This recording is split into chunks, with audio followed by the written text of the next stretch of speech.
Mark chapter 1 verse 9 to 11. Dumating si Jesus galing sa Nazareth, isang lugar sa Galilee, at binaptize siya ni John sa Jordan River. Pagkaahon ni Jesus sa tubig, nakita niyang bumukas ang langit at bumaba sa kanya ang Holy Spirit na parang kalapati. Isang boses na galing sa langit ang nagsabing, "Ikaw ang minamahal kong anak na nagpapasaya sa akin." From the previous verses, like we talked yesterday, sabi ni John the Baptist, binabaptize ko kayo sa tubig pero ibabaptize niya kayo sa Holy Spirit. That's how John the Baptist introduces Jesus Christ to us. And the baptism of water represents baptism of repentance. Ito po yung tanda na inaamin mo that you are sinful, and inaamin mo na makasalanan ka at pinagsisisihan mo yung mga kasalanan mo. I really like when Pastor Ruther TV, Kuya Ruther, ang dami kong tawag sa kanya eh. Pero I really loved when he taught about Job. You know Job, siya yung namuhay ng upright and talagang walang kapintasan. Tapos hiningi ni Satan na i-test siya. And binigay ni God yung hiningi ni Satan. Grabe yung nangyari sa buhay ni Job.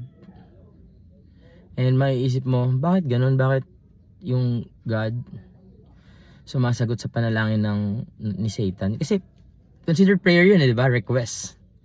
Prayer is also a request. And when Satan requested to test Job, God allowed him to. When the evil spirits in the man from the, anong lugar ba yun? Yung umaani, si Legion, no, katunog ni Gideon. Si Legion, ibig sabihin ng Legion, marami, batalyon. Tinanong kasi ni Jesus, anong pangalan mo dun sa umaali, dun sa, yung napossess ng evil spirit na tao. Tinanong niya, kinonfront niya yung spirit, sinabi niya, anong pangalan mo? Sumagot, Legion, sapagkat marami kami. Tapos nag-request sila, kung pwede po bang ilipat nyo na lang kami dun sa mga baboy. And Jesus answered, or pinrovide ng Lord yung request nila. So, sa akin, ang basa ko dun, so pag nag-request talaga ako kay God, ibibigay niya kasi demonyo nga, pinagbibigay niya. Alam mo yun? Yung demonyo nga, sinasagot niya yung prayer eh. Yung request ng demonyo, binibigay niya eh. No? Pero, back tayo kay Job. Bakit ko siya na-share? Kasi Job is an upright man. And then why would God let Job suffer dahil lang sa request ni Satan? Parang ano no, parang ang injustice pa, kumbaga, 'di ba? Maisip mo, parang injustice naman 'yun si Job, ba't siya dumanas ng ganun eh kung upright nga siya, namatay lahat ng anak niya. Though alam natin na at the end of the book, Job, minultiply pa ng Lord, nagkaanak siya ulit, tapos yung lahat ng meron siyang nawala sa kanya, binigay pa ng mas maraming ulit pa sa kanya.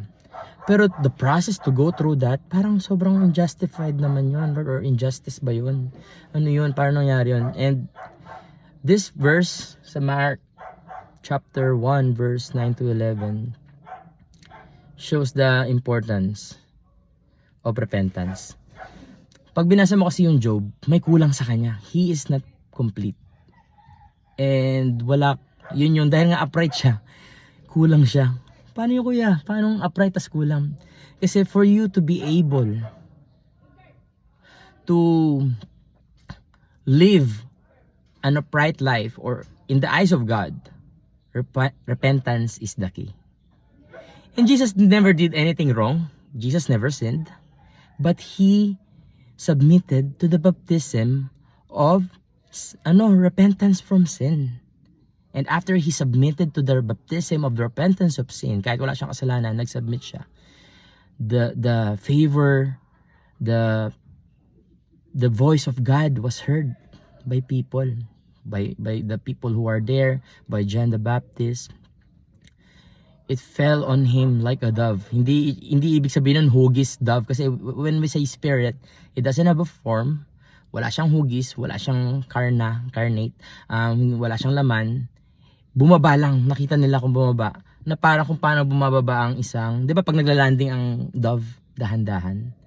And then they heard a voice, "This is my son, to whom I am well pleased." For Jesus to do that, it's really an important part. Kasi pag ginasa po niyo yung Matthew and Luke, ang sabi ni Jesus doon para so that makomplete niya yung lahat ng requirements. Parang ganun yung term na ginamit. And to complete a holy life, one must repent. Magsisi sa kasalanan. First, how to repent? Admit that you sin. Kasi nga, kapag self-righteous ka, yung feeling mo, hindi, I'm better than most people, mabait ako. God can never work through you kapag ganun yung heart mo.